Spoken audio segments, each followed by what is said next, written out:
اکھاڑا جم چکا تھا۔ طرفین نے اپنی اپنی چوکیاں چن لی تھیں۔ پیڑ کوڈی کے کھلاڑی جسموں پر تیل مل کر بجتے ہوئے ڈھول کے گرد گھوم رہے تھے۔ انہوں نے رنگین لنگوٹیں کس کر باندھ رکھی تھیں۔ ذرا ذرا سے سفید پھینٹے ان کے چپڑے ہوئے لمبے لمبے پٹوں کے نیچے سے گزر کر سر کے دونوں طرف کنول کے پھولوں کے ترے بنا رہے تھے۔ وسیع میدان کے چاروں طرف گپوں اور حقوں کے دور چل رہے تھے اور کھلاڑیوں کے ماضی اور مستقبل کو جانچا پرکھا جا رہا تھا۔ مشہور جوڑیاں ابھی میدان میں نہیں اتری تھیں۔ یہ نامور کھلاڑی اپنے دوستوں اور عقیدت مندوں کے گھیرے میں کھڑے اس شدت سے تیل چپڑوا رہے تھے کہ ان کے جسموں کو ڈھلتی دھوپ کی چمک نے بالکل تانبے کا سا رنگ دے دیا تھا۔ پھر یہ کھلاڑی بھی میدان میں آئے۔ انہوں نے بجتے ہوئے ڈھولوں کے گرد چکر کاٹے اور اپنی اپنی چوکیوں کے سامنے ناچتے کودتے ہوئے بھاگنے لگے، اور پھر آنن فانن سارے میدان میں ایک سرگوشی بھنور کی طرح گھوم گئی۔ مولا کہاں ہے؟ مولا ہی کا کھیل دیکھنے تو یہ لوگ دور دراز کے دیہات سے کھنچے چلے آئے تھے۔ مولا کا جوڑی وال تاجا بھی تو نہیں؟ دوسرا بھنور پیدا ہوا۔ لوگ پوربی چوکی کی طرف تیز تیز قدم اٹھاتے بڑھنے لگے۔ جمع ہوا پیڑ ٹوٹ گیا۔ منتظمین نے لمبے لمبے بیدوں اور لاٹھیوں کو زمین پر مار مار کر بڑھتے ہوئے ہجوم کے سامنے گرد کا طوفان اڑانے کی کوشش کی، کیونکہ پیڑ کا ٹوٹنا اچھا شگون نہ تھا۔ مگر جب یہ سرگوشی ان کے کانوں میں بھی پہنچی تو وہ بھی ہجوم کے ساتھ ہو لیے، اور پھر میدان میں سیروں بارود سے بھرا ہوا گولا ایک چکرا دینے والے دھماکے سے پھٹ پڑا۔ ہر طرف سناٹا چھا گیا۔ لوگ پیڑ کی چوکور حدوں کی طرف واپس جانے لگے۔ مولا اپنے جوڑی وال تاجے کے ساتھ میدان میں آ گیا۔ اس نے پھندوں اور ڈوریوں سے سجے اور لدے ہوئے ڈھول کے گرد بڑے وقار سے 3 چکر کاٹے، اور پھر ڈھول کو پوروں سے چھو کر یا علی کا نعرہ لگانے کے لیے ہاتھ ہوا میں بلند کیا ہی تھا کہ ایک آواز ڈھولوں کی دما دم چیرتی پھاڑتی اس کے سینے پر گڈاسا بن کر پڑی۔ مولے، اے مولے بیٹے، تیرا باپ قتل ہو گیا۔ مولا کا اٹھا ہوا ہاتھ سانپ کے پھن کی طرح لہرا گیا، اور پھر ایک دم جیسے اس کے قدموں میں پہیے نکل آئے۔ رنگے نے تیرے باپ کو ادھیڑ ڈالا ہے گنڈاسے سے، اس کی ماں کی آواز نے اس کا تعاقب کیا۔ پیٹ ٹوٹ گیا، ڈھول رک گئے، کھلاڑی جلدی جلدی کپڑے پہننے لگے۔ ہجوم میں افراتفری پیدا ہوئی اور پھر بھگدڑ مچ گئی۔ مولا کے جسم کا تانبا گاؤں کی گلیوں میں کوندے بکھیرتا اڑا جا رہا تھا۔ بہت پیچھے اس کا جوڑی وال تاجا اپنے اور مولا کے کپڑوں کی گٹھڑی سینے سے لگائے بھاگا جا رہا تھا، اور پھر اس کے پیچھے خوف زدہ ہجوم تھا۔ جس گاؤں میں کسی شخص کو ننگے سر پھرنے کا حوصلہ نہ ہو سکتا تھا، وہاں مولا صرف ایک گلابی لنگوٹ باندھے پنہاریوں کی قطاروں اور بھیڑوں بکریوں کے ریوڑوں کو چیرتا ہوا لپکا جا رہا تھا، اور جب وہ رنگے کی چوپال کے بالکل سامنے پہنچا تو سامنے ایک ہجوم میں سے پیر نور شاہ نکلے اور مولا کو للکار کر بولے، رک جا مولے۔ مولا لپکا گیا، مگر پھر ایک دم جیسے اس کے قدم جکڑ لیے گئے اور وہ بت کی طرح جم کر رہ گیا۔ پیر نور شاہ اس کے قریب آئے اور اپنی پاٹ دار آواز میں بولے، تو آگے نہیں جائے گا مولے۔ ہانپتا ہوا مولا کچھ دیر پیر نور شاہ کی آنکھوں میں آنکھیں ڈالے کھڑا رہا، پھر بولا، آگے نہیں جاؤں گا پیر جی تو زندہ کیوں رہوں گا؟ میں کہہ رہا ہوں، پیر جی میں پر زور دیتے ہوئے دبدبے سے بولے۔ مولا ہانپنے کے باوجود ایک ہی سانس میں بولتا چلا گیا، تو پھر میرے منہ پر کالک بھی مل ڈالیے اور ناک بھی کاٹ ڈالیے میری، مجھے تو اپنے باپ کے خون کا بدلہ چکانا ہے پیر جی۔ بھیڑ بکریوں کی بات ہوتی تو میں آپ کے کہنے پر یہیں سے پلٹ جاتا۔ مولا نے گردن کو بڑے زور سے جھٹکا دے کر رنگے کے چوپال کی طرف دیکھا۔ رنگا اور اس کے بیٹے لٹھوں پر گنڈاسے چڑھائے چوپال پر تنے کھڑے تھے۔ رنگے کا بڑا لڑکا بولا، آؤ بیٹے آؤ، گنڈاسے کے ایک ہی وار سے پھٹے ہوئے پیٹ میں سے انتریوں کا ڈھیر نہ اگلوا دوں تو قادرہ نام نہیں۔ میرا گنڈاسا جلد باز ہے اور کبڈی کھیلنے والے لاڈلے بیٹے باپ کے قتل کا بدلہ نہیں لیتے، روتے ہیں اور کفن کا لٹھا ڈھونڈنے چلے جاتے ہیں۔ مولا جیسے بات ختم ہونے کے انتظار میں تھا، ایک ہی زقن میں چوپال کی سیڑھیوں پر پہنچ گیا، مگر اب کبڈی کے میدان کا ہجوم بھی پہنچ گیا تھا اور گاؤں کا گاؤں اس کے راستے میں حائل ہو گیا تھا۔ جسم پر تیل چپڑ رکھا تھا، اس لیے وہ رکنے والوں کے ہاتھوں سے نکل جاتا مگر جکڑ لیا جاتا۔ ہجوم کا ایک حصہ اور اس کے تینوں بیٹوں کو بھی روک رہا تھا۔ 4 گنڈاسے ڈوبتے ہوئے سورج کی روشنی میں جنوں کی طرح بار بار دانت چمکا رہے تھے کہ اچانک جیسے سارے ہجوم کو سانپ سونگھ گیا۔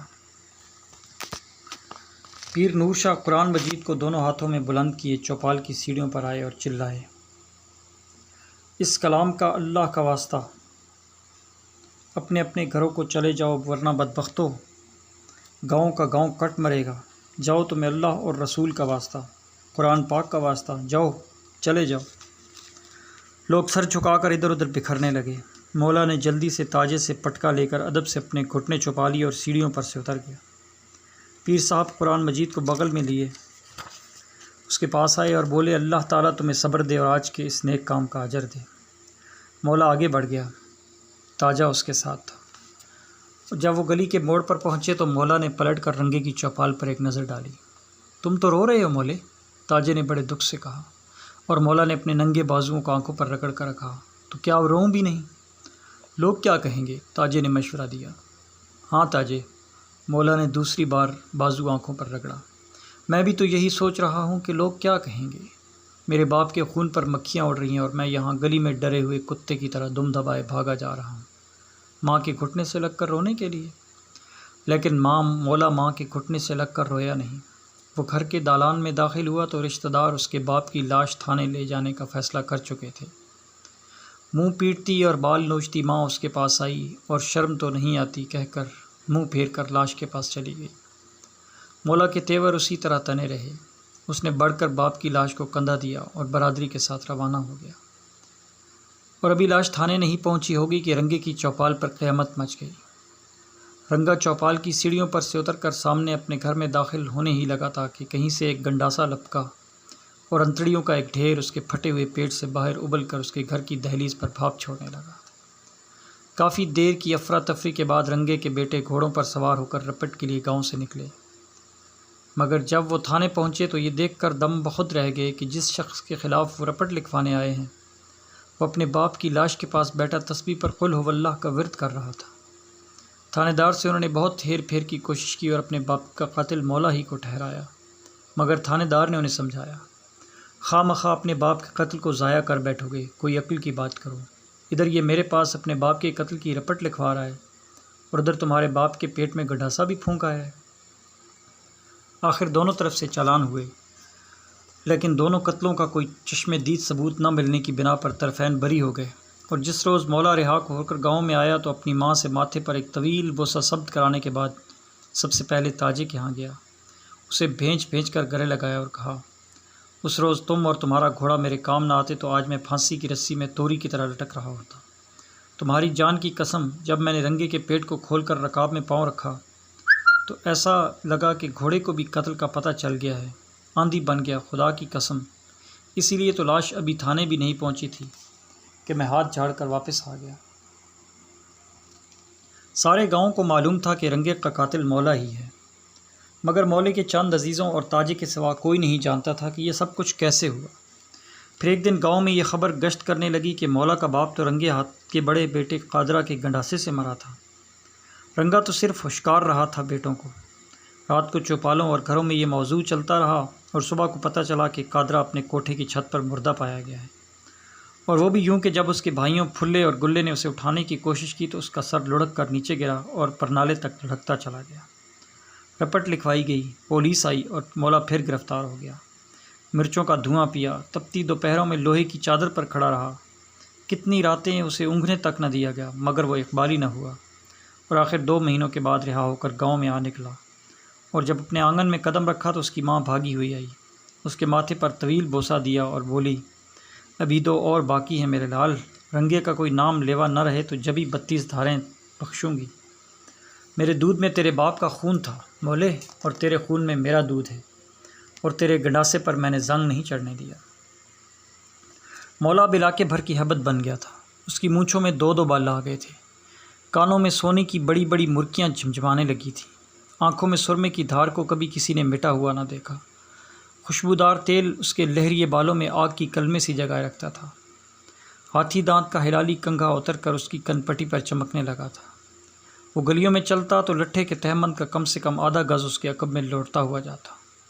باریک ململ کا پٹکا اس کے کندھے پر پڑا رہتا، اور اکثر اس کا سرا گر کر زمین پر گھسٹنے لگتا اور گھسٹتا چلا جاتا۔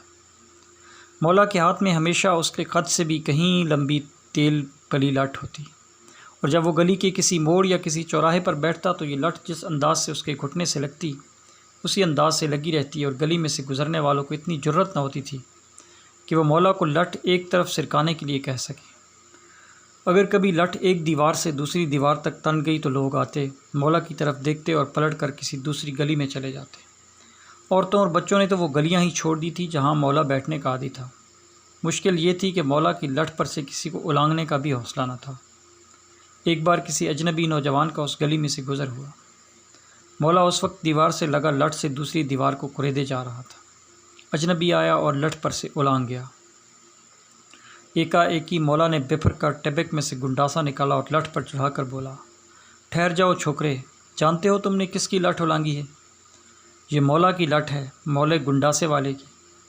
نوجوان مولا کا نام سنتے ہی یکلخت زرد پڑ گیا اور ہول سے بولا، مجھے پتہ نہیں تھا مولے۔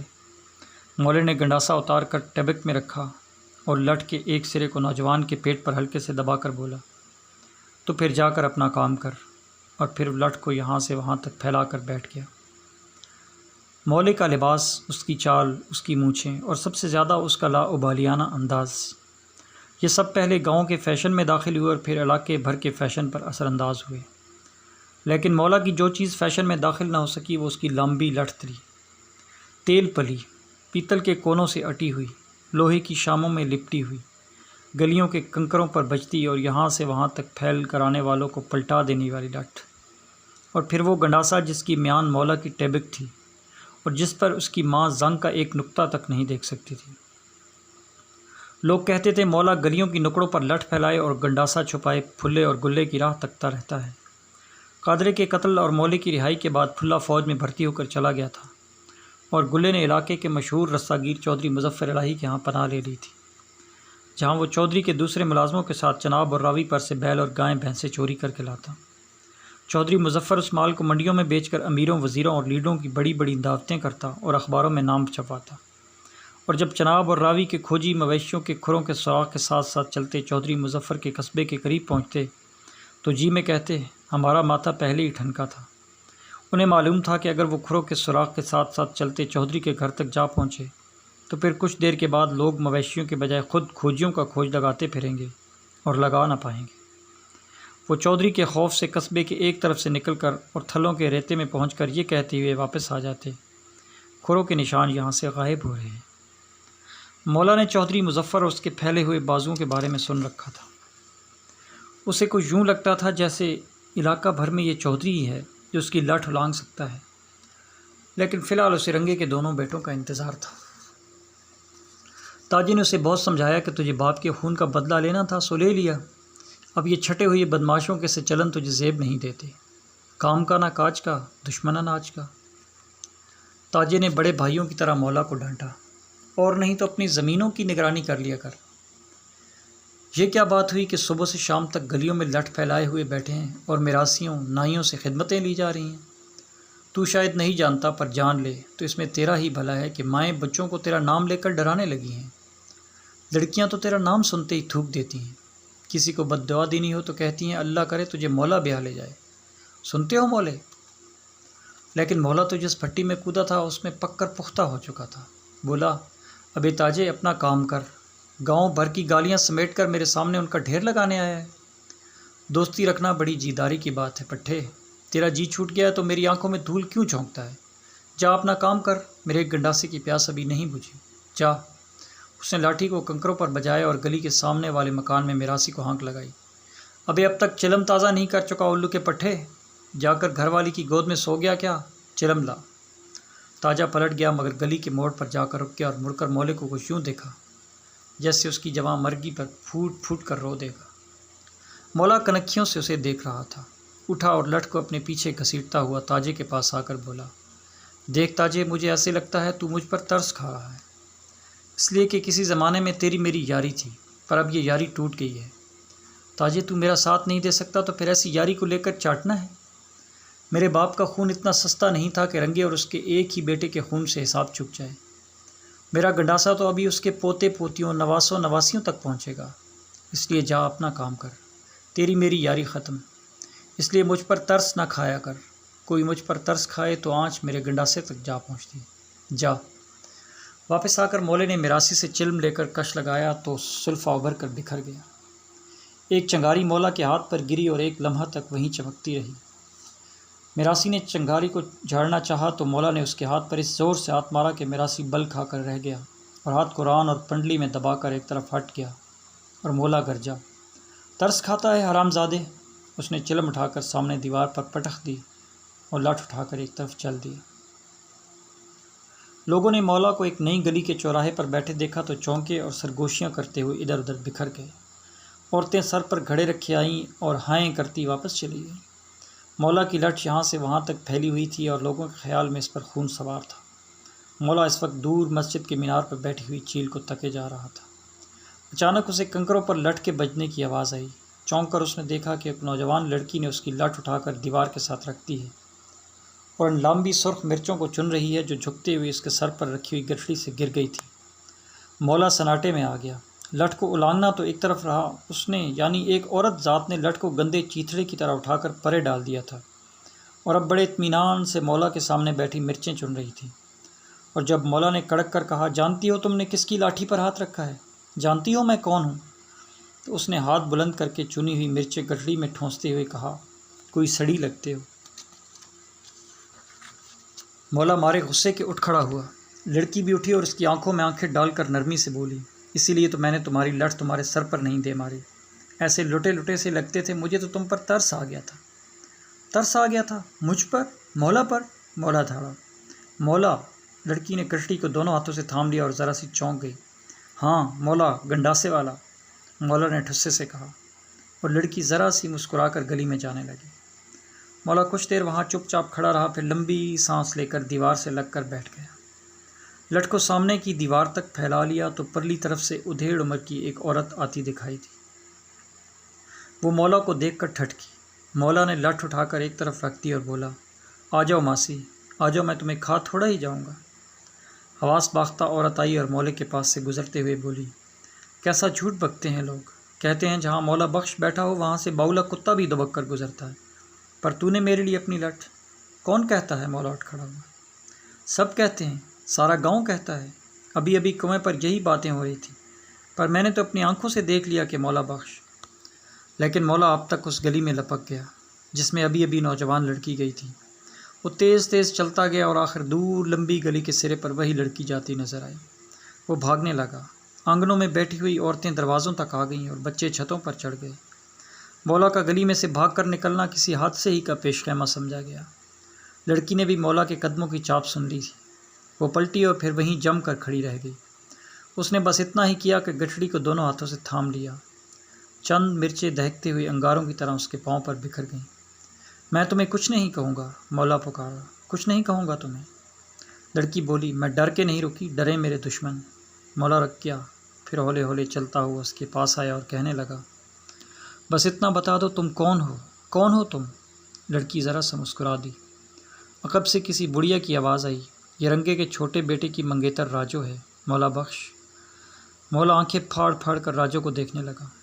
اسے راجو کے پاس رنگا اور رنگے کا سارا خاندان کھڑا نظر آیا۔ اس کا ہاتھ ٹیبک تک گیا، پھر رسے کی طرح لٹک گیا۔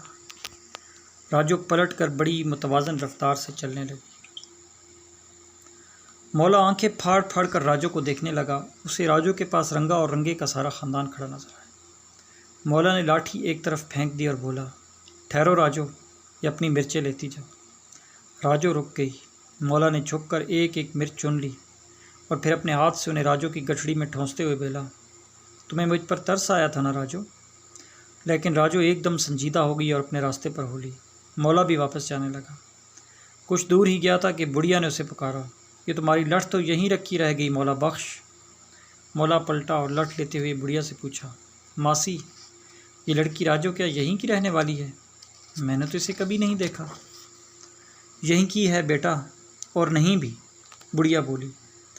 اس کے ماں باپ نے لام میں دونوں بیٹوں کے مرنے کے بعد جب دیکھا کہ وہ روز ہل اٹھا کر اتنی دور کھیتوں میں نہیں جا سکتا تو گاؤں والے گھر کی چھت اکھیڑی اور یہاں سے یوں سمجھو کہ کوئی 2-2.5 کوس دور ایک ڈھوک بنا لی۔ وہیں راجو اپنے باپ کے ساتھ رہتی ہے۔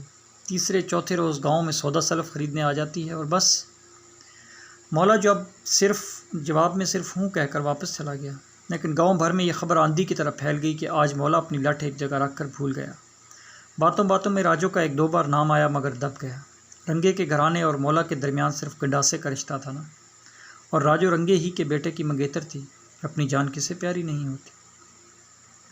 اس واقعے کے بعد مولا گلیوں سے غائب ہو گیا۔ سارے دن گھر میں بیٹھا لاٹھی سے دالان کی مٹی کو ریتتا رہتا، اور کبھی باہر جاتا بھی تو کھیتوں چراگاہوں میں پھر پھرا کے واپس آ جاتا۔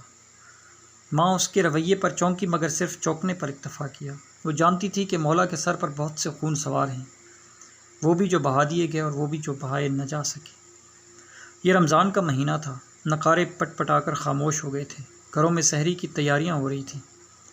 دہی بلونے اور توے پر روٹیوں کے پڑنے کی آوازیں مندروں کی گھنٹیوں کی طرح پراسرار معلوم ہو رہی تھیں۔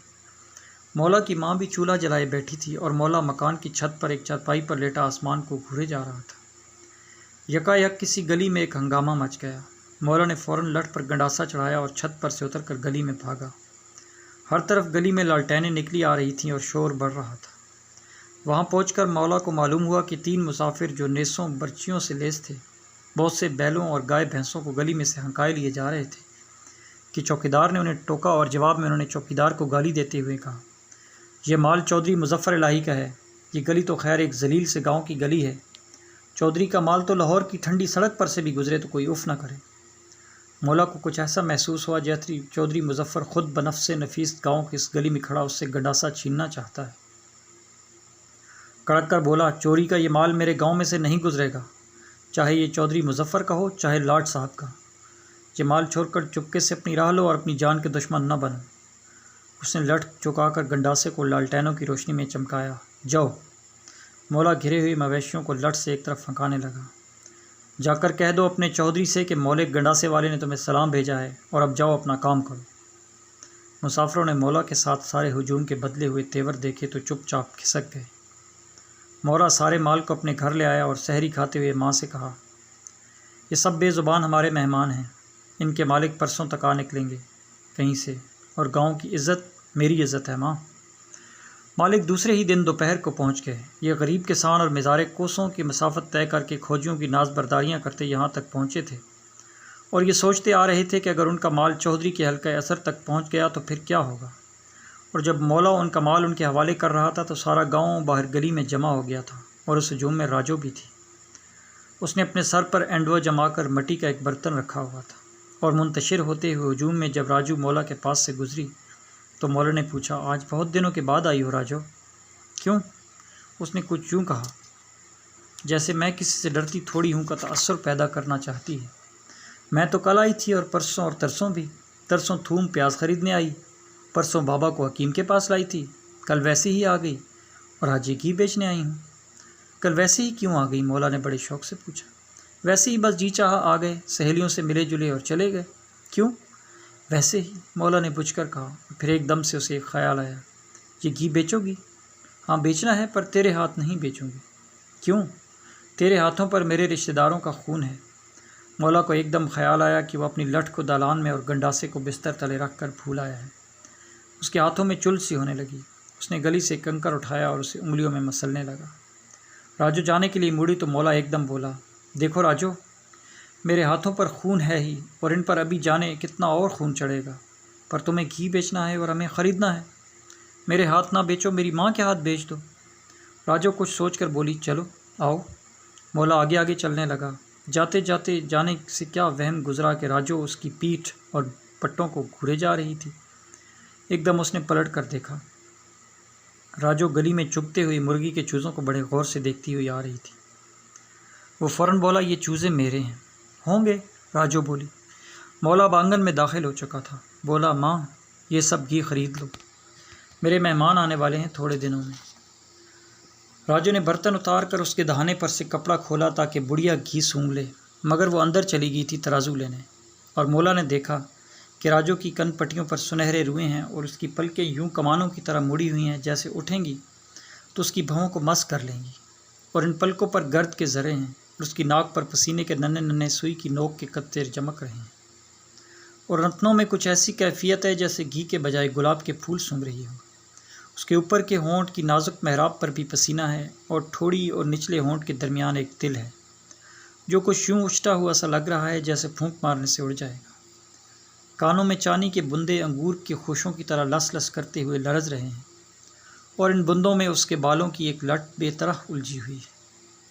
مولے گنڈاسے والے کا جی چاہا کہ وہ بڑی نرمی سے اس لٹ کو چھڑا کر راجو کے کان کے پیچھے جما دے، یا چھڑا کر یوں ہی چھوڑ دے، یا اسے اپنی ہتھیلی پر پھیلا کر ایک ایک بال کو گننے لگے۔ ماں ترازو لے کر آئی تو راجو بولی، پہلے دیکھ لے ماسی، رگڑ کے سونگ لے، آج صبح ہی کو تازہ تازہ مکھن گرم کیا تھا، پر سونگ لے پہلے۔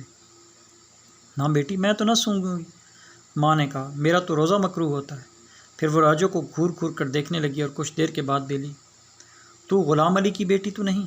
ہاں، تو پھر جا۔ ماں نے ترازو اٹھا کر ایک طرف پٹخ دی۔ تجھے حوصلہ کیسے ہوئے میرے یہاں قدم دھرنے کا، رشتہ قتلوں کا اور سودے گھی کے؟ جا۔ پھر وہ مولا کی طرف مڑی، جن پر گنڈاسے چلانے ہیں ان سے گھی کا لین دین نہیں ہوتا میری جان، یہ گلے کی منگیتر ہے، گلے رنگے کے بیٹے کی۔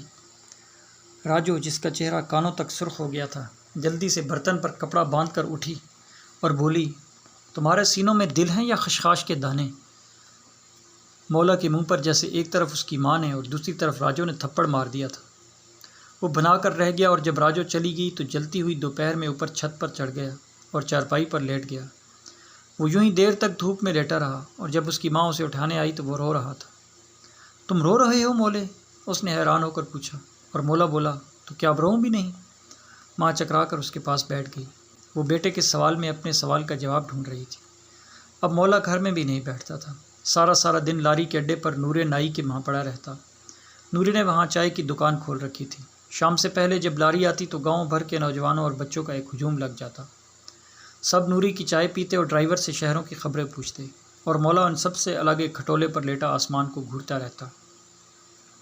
اب لوگ مولا کے عادی ہو چکے تھے، اس کے پاس سے حقہ تک اٹھا لاتے، مگر کسی کو اس کی لٹ کو چھونے یا اولانگنے کی جرت نہیں ہوئی جو وہاں کھٹولے کے ساتھ لگی لاری کے انجن تک تنی رہتی۔ پھر ایک روز جب شام سے پہلے لاری آ کر رکی اور اس میں سے مسافر اترنے لگے تو ایک ہی جیسے سارے اڈے پر الو بول گیا۔ لاری میں سے رنگے کا بیٹا گلا اترا، اس کے پیچھے 4 بڑے قداور گبرو اترے، اور پھر 5 ایک طرف جا کر کچھ باتیں کرنے لگے۔ مولا اس سناٹے سے چونکا اور چارپائی پر اٹھ کر بیٹھ گیا۔ اس نے یہ دیکھا کہ ہجوم سمٹ کر نورے کی دیوار کے ساتھ لگ گیا ہے، اور سامنے گلا کھڑا اس کی طرف اشارہ کر رہا ہے۔ اس نے تیزی سے چارپائی پر سے نیچے پاؤں لٹکائے اور ٹیبک میں سے گنڈاسا نکال کر لٹھ پر چڑھا لیا۔ حقہ لانا نورے، وہ پکارا، اور زرد رو نورا کانپتے ہاتھوں سے اس کے پاس حقہ رکھ کر غڑاپ سے دکان کے اندر چلا گیا۔ ہم 5 نووارد لاری سے کچھ فاصلے پر قطار میں کھڑے گھور گھور کر مولا کو دیکھنے لگے، جس نے بے پرواہی سے ایک لمبا کش لگا کر دھواں آسمان کی طرف اڑا دیا۔ مولے، گلے نے اسے للکارا۔ کہو۔ مولا نے ایک کش لگا کر اب دھواں گلے کی طرف اڑا دیا۔ ہم تم سے کچھ کہنے آئے ہیں، کہو کہو۔ گنڈاسا ایک طرف رکھ دو، ہم بھی خالی ہاتھ ہیں۔ لو، مولا نے لٹھ کو ایک طرف گرا دیا۔ 5 آہستہ آہستہ اس کی طرف بڑھنے لگے۔ ہجوم جیسے دیوار سے چمٹ کر رہ گیا۔ بچے بھی بہت پیچھے ہٹ کر کمہاروں کے آوے پر چڑھ گئے تھے۔ کیا بات ہے؟ مولا نے گلے سے پوچھا۔ گلا جواب میں اس کے پاس پہنچ گیا تھا۔ بولا، تم نے چودھری مظفر کا مال روکا تھا؟ ہاں، مولا بڑے اطمینان سے کہا۔ پھر؟ گلے نے کنکھیوں سے اپنے ساتھیوں کو دیکھا اور گلا صاف کر کے بولا، چودھری نے تمہیں اس کا انعام بھیجا ہے اور کہا ہے ہم یہ انعام ان سارے گاؤں والوں کے سامنے تمہارے حوالے کر دیں۔ انعام؟ مولا چونکا۔ آخر بات کیا ہے؟ گلے نے تڑاق سے ایک چانٹا مولا کے منہ پر مارا اور پھر بجلی کی سی تیزی سے پیچھے ہٹتے ہوئے بولا، یہ بات ہے۔ تڑپ کر مولا نے لٹ اٹھا لی۔ ڈوبتے ہوئے سورج کی روشنی میں گنڈاسا شعلے کی طرح چمکا۔ 5 نووارد غیر انسانی تیزی سے بھاگے، مگر گلا لاری کے پرلی طرف کنکروں پر پھسل کر گر گیا۔ لپکتا مولا رک گیا۔ اٹھا ہوا گنڈاسا جھکا اور جس زاویے پر جھکا تھا وہیں جھکا رہ گیا۔ دم بخود ہجوم دیوار سے اچٹ اچٹ کر آگے آ رہا تھا۔ بچے آوے کی راکھ اڑاتے بھاگتے ہوئے اتر آئے۔ نورا دکان میں سے باہر آ گیا۔ گلے نے اپنی انگلیوں اور پنجوں کو زمین میں یوں گاڑ رکھا تھا جیسے دھرتی کے سینے میں اتر جانا چاہتا ہے۔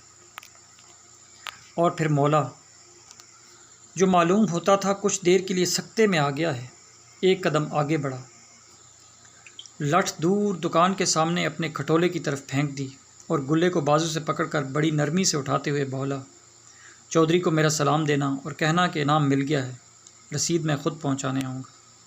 اس نے ہولے ہولے گلے کے کپڑے جھاڑے، اس کے ٹوٹے ہوئے ترے کو سیدھا کیا اور بولا، رسید تم